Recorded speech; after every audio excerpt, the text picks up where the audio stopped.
Hello everyone, welcome to the Xoro upload purchase orders tutorial. In this guide, we're going to walk through how to upload your purchase orders into the system. And again, these are orders that you're purchasing from your vendor or your manufacturer, and you're going to receive them eventually.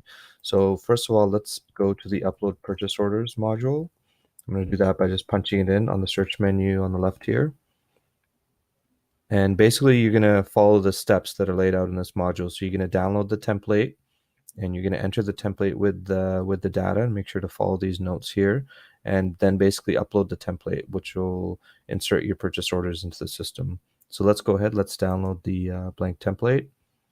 I'm going to open it for you just to show you kind of how it looks. And so here's basically where you'll fill your data. I've got a sample template that's already filled here, and I've actually left this mandatory column. I've left it blank, so the system should actually complain about this when I try to upload this into the system. So let's go ahead. Let's try to upload this sample file. I'm gonna click on upload, and basically it's going to say there was an error. So let's download the file. Let's see what the error was.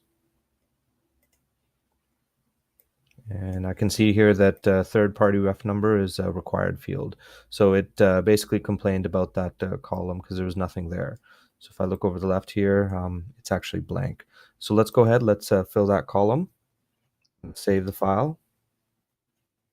And let's try uploading again and see if we can get the orders in.